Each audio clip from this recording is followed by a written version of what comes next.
The night smelled of salt, iron, and fear. He stood at the edge of the dock, with 800 haunting his thoughts like a curse spoken too many times. $800. More than his body was worth, more than his years of labor could ever earn. By morning, his family would be sold. Names erased. Lives scattered.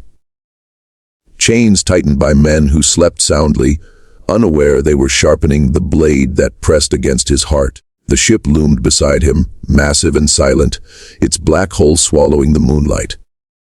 A warship, armed, forbidden, and waiting. It was said no man touched her without permission, and no black man touched her at all unless ordered. But desperation does not ask for permission. Desperation listens only to the ticking of an invisible clock. Each step onto the deck felt like trespass against the world itself.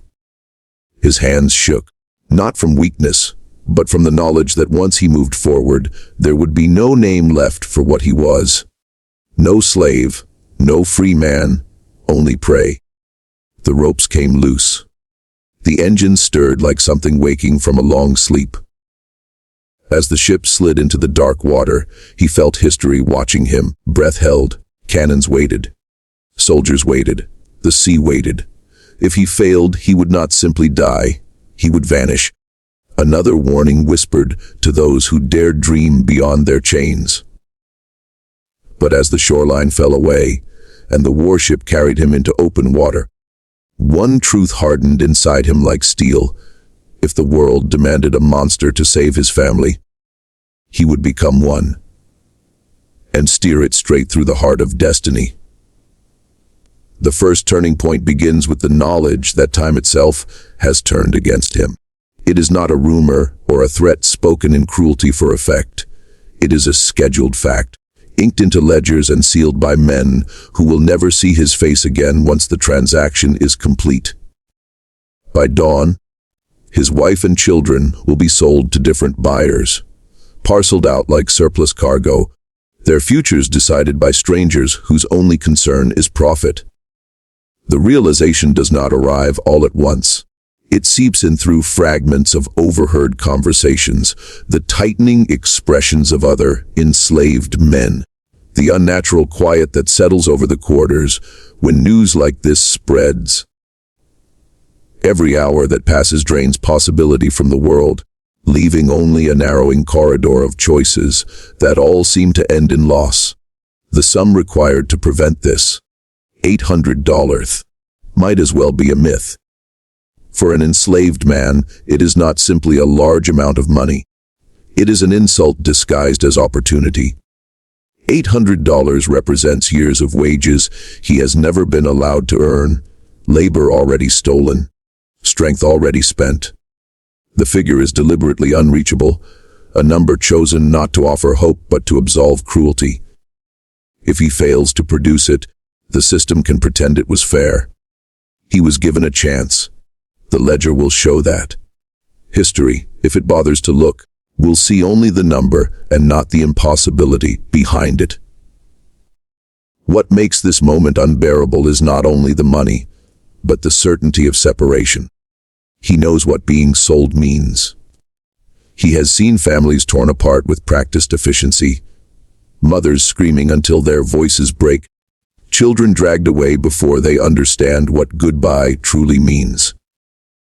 He knows that once his family is sold, there will be no trail to follow, no names to track, no guarantee they will ever know what happened to one another. The past will swallow them whole. This knowledge presses on him with a physical weight, making it hard to breathe, making every ordinary sound. The creak of wood, the splash of water in the harbor, feel obscenely calm for a world about to end. Fear alone does not define this turning point. Resolve is born alongside it. The demand for $800 forces him to confront a truth he has long avoided for survival's sake. Obedience will not save them. Endurance will not save them. Waiting will not save them. The system has already decided the outcome, and compliance only smooths the path toward it.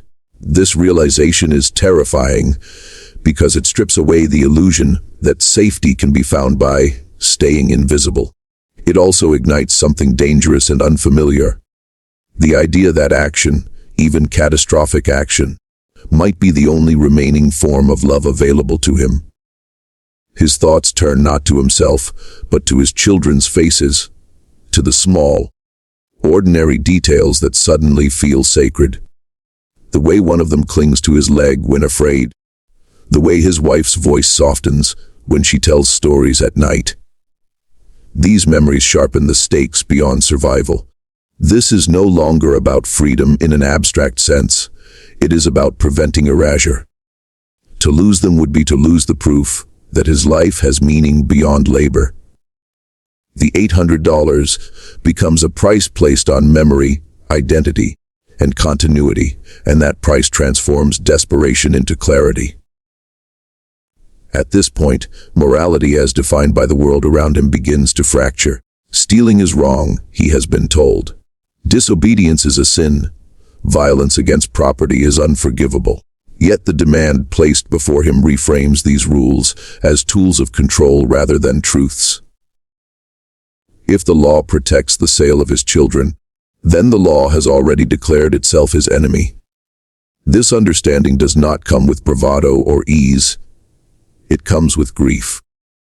Crossing this line means stepping into a future where there is no return to the fragile safety of routine. It means accepting that whatever he does next will redefine him forever, in his own eyes and in the eyes of history. The urgency of the deadline forces his mind into relentless calculation.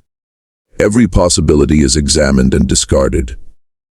Borrowing is impossible. Negotiation is a fantasy. Escape without his family is unthinkable. Each dead end tightens the focus of his thoughts until only extreme options remain visible. The world contracts to a single night, a single harbor, a single chance that has not yet been named, but is already forming in the shadows of his imagination. This first turning point matters because it is the moment when hope stops being passive. The demand for $800 is not just a plot device. It is a crucible that burns away hesitation and illusion. It pushes him into a state where the risk of doing nothing finally outweighs the risk of doing something unthinkable. From this moment forward, every choice he makes is driven by the same brutal arithmetic act, and possibly die, or wait and certainly lose everything that makes life worth surviving. The second turning point unfolds not as a moment of triumph, but as a collision between terror and opportunity. He does not set out looking for salvation. It finds him in the shape of something forbidden. The warship rests in the harbor, like a sleeping beast, iron ribs humming softly as water laps against its hull. It is not meant for him, not meant for hands like his, and that knowledge makes its presence feel unreal, as though the night itself is testing him. He has walked past vessels before, countless times, lowering his eyes, keeping his distance, knowing the unspoken rule that some things are never to be touched. This ship breaks that rule simply by existing within reach. At first, the thought arrives as a reflex and is immediately rejected. Stealing a warship is madness. It is not theft in the petty sense. It is an act of war, a crime so large it barely fits inside language. He knows what happens to men who even pretend to command authority they do not possess. The punishment is not correction, but erasure. Yet the idea refuses to die because it is the first option that does not end in certain loss. The ship represents motion, leverage, value. It is worth more than $800, worth more than a lifetime of labor. And for the first time since the ultimatum was delivered, the arithmetic shifts in his favor. The danger is immediate and overwhelming. Guards patrol the docks, cannons line the deck. Every plank, every rope, every bolt of iron feels like a witness that could betray him. He understands that if he steps aboard, he is not just stealing property, he is claiming authority in a world built on denying him any. This is the true risk, not death, but visibility. To take the ship means to stand in direct opposition to the structure that has kept him alive by keeping him small. It means daring to be seen as capable, decisive, commanding, all the things he has been punished for even implying. What tips the balance is not courage in the romantic sense, but exhaustion. He is tired of choices that lead nowhere, tired of being offered paths that are never meant to be walked. The warship is terrifying, but it is also honest. It does not pretend to be safe. It does not disguise the stakes. In its silent mass, it offers a single, brutal clarity. This is something that could work, or it could destroy him completely. There is no illusion of mercy attached to it, and that honesty makes it easier to face. As he studies the vessel, details emerge that feel almost conspiratorial. The hour is late. The harbor is understaffed. The ship's crew is absent, delayed by routine or carelessness, and the engines are quiet but ready. These are not miracles, they are cracks in the system, small failures of vigilance that exist because the people in power cannot imagine someone like him exploiting them. That blindness becomes his greatest weapon. He realizes that the ship is not guarded as heavily as it should be because no one believes it could be taken by the wrong hands. The decision to impersonate authority forms slowly, built from observation and necessity rather than deception for its own sake. He has watched officers move, listened to the cadence of command, learned the language of confidence through proximity and survival. He understands that uniforms and tone often matter more than truth. If he can sound certain, if he can act as though he belongs, the world may hesitate just long enough for him to succeed. This realization is chilling because it exposes how fragile the structures of power really are. They rely on performance as much as force, and he has been studying the performance his entire life. Stepping onto the ship transforms fear into momentum. Each action, loosening a rope, checking a valve, moving across the deck, pushes him further past the point of retreat. The warship ceases to be an object and becomes a threshold. On one side is the man who waits for permission, who hopes for mercy, who counts losses before they happen. On the other side is someone he has never been allowed to become, someone who acts first and absorbs the consequences later. The transformation is not clean or heroic. It is jagged, driven by love and terror in equal measure. This turning point matters because it redefines what is possible. The warship is no longer just a vessel. It is proof that the world's most rigid boundaries are upheld by assumption. By choosing to steal it, he is not only attempting to save his family, he is exposing the lie that power is unreachable. The act of taking the ship is an act of authorship over his own fate, written in risk and audacity rather than obedience. And once that line is crossed, the story can no longer return to the scale it once occupied. The third turning point begins the moment the ship breaks free from the dock, and the water accepts its weight without protest. There is no triumphant surge of victory, no rush of relief. What he feels instead is exposure. The warship, once a sheltering mass of iron beside the pier, becomes a moving declaration of defiance. With every yard it gains, it announces itself to the harbor, to the shoreline, to the invisible network of eyes trained to detect threats. He understands that escape is no longer theoretical. He has committed himself to motion, and motion invites pursuit. The engines come alive beneath his feet, a low, vibrating growl that feels almost accusatory. He is acutely aware that he does not fully belong here, that his knowledge is assembled from fragments, observations, half-learned procedures absorbed over years of proximity, without permission. Every control he touches carries the risk of catastrophic error. The ship does not care about his intentions.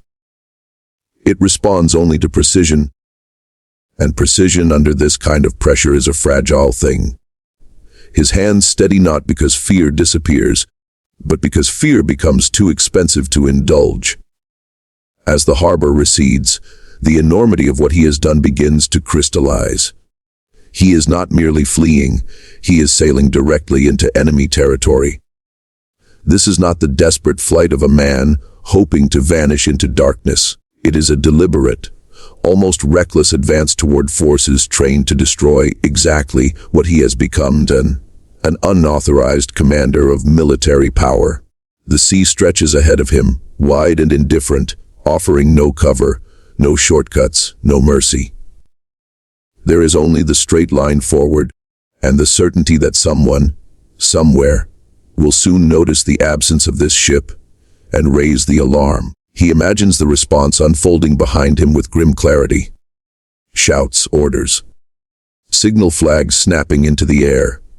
The cold efficiency of pursuit. He knows that when they come, they will not ask questions. They will see a stolen warship and assume mutiny, espionage, sabotage. They will not imagine a man trying to buy back his family from a system that refuses to recognize his humanity. That truth, however powerful, has no place in the language of cannons and commands. Maintaining the deception becomes a battle of its own. Every interaction, every potential encounter with another vessel requires him to inhabit authority completely. Hesitation could be fatal. He straightens his posture, hardens his voice, and issues commands into empty space, practicing certainty as though it were armor. The absurdity of commanding a crew that does not exist is not lost on him, but the ritual matters. It reminds him that command is as much internal as external. If he doubts himself, the world will follow. The ship's guns loom around him, silent but loaded with implication. He knows what they are capable of, and the knowledge is sobering rather than empowering. He has no desire to use them. Violence on that scale would erase whatever moral ground he is trying to stand on, yet he also understands that their presence is part of the bargain he has made.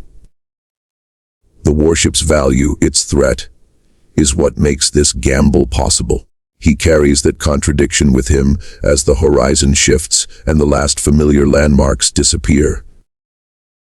Time stretches in unnatural ways as he sails. Minutes feel like hours. Hours collapse into brief flashes of heightened awareness. Every distant shape on the water sends a spike of adrenaline through his body. Is it a merchant vessel, harmless and slow, or the dark outline of something faster, armed and suspicious? He scans constantly, calculating angles, distances, probabilities. There is no room for exhaustion. Fatigue is postponed by necessity, pushed aside by the relentless demand to stay alive and unseen. What makes this turning point transformative is not just the danger, but the solitude. There is no one to share responsibility with, no one to blame if it all goes wrong. For the first time, his fate is entirely his own, and that realization is both terrifying and liberating. The world has always told him that he is incapable of self-governance, that he requires supervision, ownership, correction. Now he is alone with a machine of war, and it obeys him without question. The contrast is almost unbearable.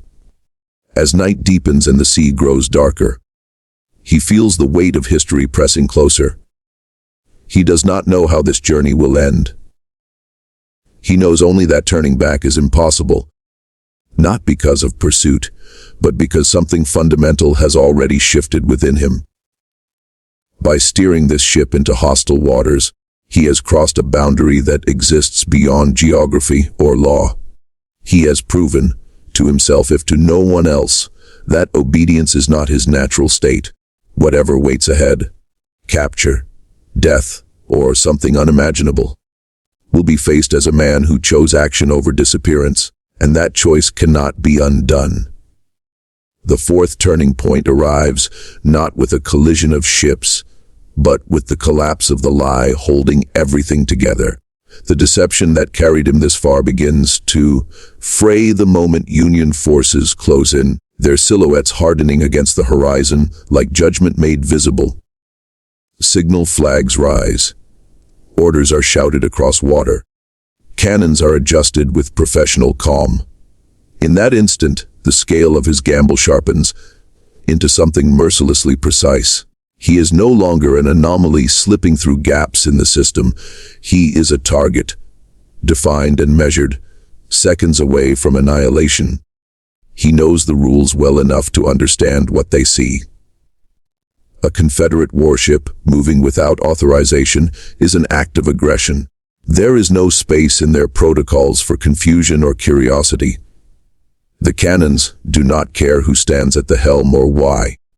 They exist to end threats quickly and decisively. The realization strips the remaining romance from his escape. This is the edge of the map, the place where story becomes consequence. If he continues the performance, if he pretends to be what they assume he is, he will die under a hail of iron meant for an enemy he has never sworn allegiance to. The weight of that truth forces a reckoning more frightening than the theft itself. To survive, he must do something that feels even more dangerous than impersonation. He must tell the truth. Not the safe, partial truth that hides behind silence, but the full exposure of who he is and what he has done.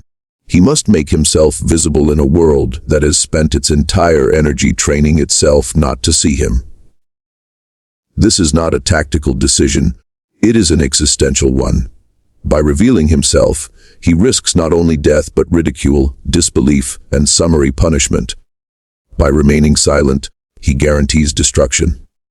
As the ships draw closer, he feels the old instincts clawing back to life, urging him to lower his eyes, to comply, to disappear into whatever role is assigned to him. Those instincts have kept him alive for years, but now they feel obsolete, almost treacherous. The man steering a warship cannot afford invisibility. He understands that authority, once claimed, must be defended with conviction, even if that authority is grounded in desperation rather than rank. When he finally signals surrender, it is not the meek gesture they expect. It is deliberate, unmistakable, a demand to be seen rather than a plea to be spared. He stands where he can be observed, posture rigid, voice ready to carry across the water. When he speaks, he does not apologize for the theft. He explains it. He names the price placed on his family. He names the impossibility of earning it. He names the choice that left him standing on the deck of a stolen warship rather than kneeling on a dock waiting to be erased. The response is not immediate. Confusion ripples through the opposing vessels. Officers argue. Orders are delayed. This hesitation is the most dangerous moment of all. He has broken the narrative they were prepared to follow, and now they must decide which story to believe. In that suspended space, anything could happen. A single officer could dismiss him as a liar, a curiosity unworthy of mercy. A single order could be given, and the cannons would speak without hesitation. What saves him is not sympathy, at least not at first, but coherence. His story makes sense. It fits the evidence in front of them, the ship's condition, its course, his solitary presence at the helm. The pieces align in a way that resists easy dismissal. They begin to see not a spy or saboteur, but a man who has taken an unthinkable risk for reasons that cannot be reduced to malice. That recognition does not make him safe, but it changes the nature of the threat he represents. As they board the ship and take him into custody, the transformation becomes complete. He is no longer hiding behind assumed authority. He is standing in his own name. However precarious that position may be, the power dynamic shifts in subtle but profound ways. He is questioned, examined, evaluated not as property, but as an actor whose decisions have altered the course of events. The very act of explaining himself forces the system to acknowledge his agency, even if it does so reluctantly. This turning point matters because it is where survival depends not on deception or force, but on moral clarity. By choosing to reveal the truth, he asserts that his actions are not crimes of chaos but acts of purpose. He reframes the theft as a negotiation with history itself, a demand to be judged not by his status, but by the stakes he was forced to confront. In that moment, the warship ceases to be merely stolen property and becomes evidence, a physical testament to how far a man can be pushed before he claims the right to decide his own fate. A fifth turning point does not arrive with celebration or instant redemption, but with a quiet, almost reluctant recognition that something irreversible has occurred. The authorities who now control the ship face a problem larger than the man standing before them. The warship was taken without bloodshed, navigated with competence, and delivered intact. The explanation, once dismissed as impossible, has held up under scrutiny. His family's sale can be verified. The timeline aligns. The desperation is undeniable. What he has done cannot be undone, and punishing him in the customary way would not erase the fact that he succeeded where no one believed he could. The institution he confronts moves slowly, bound by tradition and hierarchy. Yet it is also shaped by precedent, and precedent is exactly what he has created. There has never been a case like this, never a moment where the rules fail so publicly and so cleanly. He is not an armed mutineer subdued by force, nor a criminal caught in retreat. He is a man who brought a warship across hostile waters and surrendered it deliberately, not as an act of defeat, but as a statement. That distinction unsettles the men tasked with judging him, because it places them in unfamiliar moral territory. What begins as interrogation becomes assessment. His knowledge of the vessel, once seen as suspicious, is reinterpreted as aptitude. His composure under pressure, once a threat, becomes evidence of commandability. Slowly, almost imperceptibly, the lens through which he is viewed shifts. He is no longer being measured solely against the law he broke, but against the competence he demonstrated. This is not generosity, it is pragmatism. War has a way of forcing institutions to recognize value where ideology once refused to look. The question of his family is addressed first, not out of kindness, but because it is the simplest injustice to correct. Money changes hands. Papers are altered. Chains that were considered permanent vanish with bureaucratic efficiency. The speed with which this can be done exposes the lie that it was ever impossible. For him, the relief is sharp and disorienting. He has lived so long braced for loss that resolution feels unreal, like stepping onto solid ground after years at sea and still feeling the sway. But the larger consequence follows quietly behind. The officers who debrief him understand what his actions imply. If a man like this can command a warship under fire, then the assumptions that underpin their entire structure are compromised. To ignore that would be wasteful. To acknowledge it would be revolutionary. They choose a path that feels safe, while still bending the world slightly out of shape. He is offered a role, then a rank, not framed as reward, but as necessity. The language is careful, administrative, but the meaning is unmistakable. He is being invited inside a space that has never been meant to contain him. Accepting does not feel like victory. It feels like standing at the edge of something immense and unstable. He knows that being the first does not mean being protected. It means being watched, tested, and doubted more harshly than anyone who will follow. Every mistake will be amplified. Every success will be questioned. He will be allowed no anonymity, no margin for failure. Yet refusing would mean allowing the door he forced open to close again behind him. When he takes command officially, the moment is understated. There is no ceremony worthy of the shift taking place. Orders are given. Logs are updated. History is altered without fanfare. The men under his command respond not to symbolism but to clarity. He gives instructions. The ship moves. Authority, once abstract and theoretical, becomes practical and undeniable. In motion, the argument against him weakens. Function replaces ideology in the hierarchy of importance. This turning point matters not because it resolves the story neatly, but because it redefines its scope. What began as a desperate attempt to keep a family intact becomes a rupture in the narrative of who is allowed to lead, to command, to be recorded. His name enters documents where it was never meant to appear.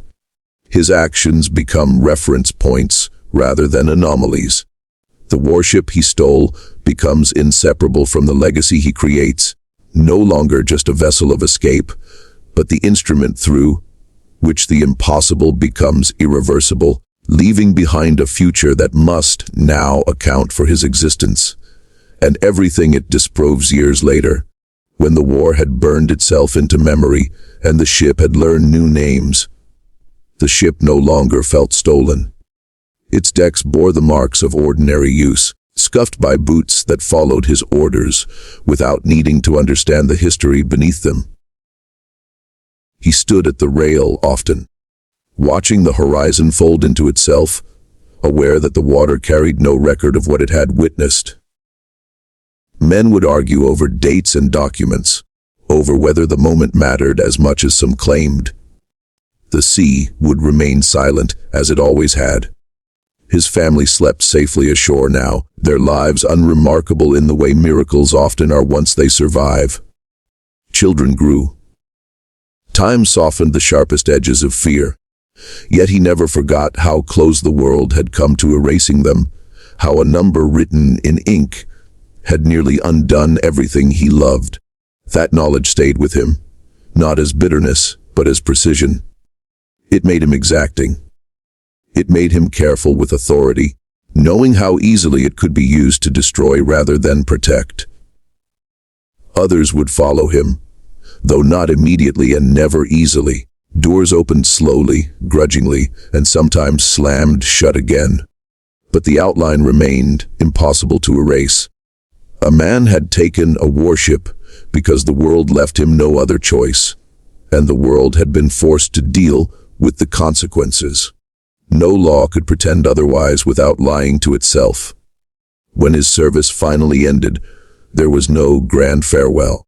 He stepped down as he had stepped up, without spectacle, leaving behind a record that refused to stay quiet. The ship sailed on under other captains, its course unchanged, but something fundamental had shifted beneath its keel.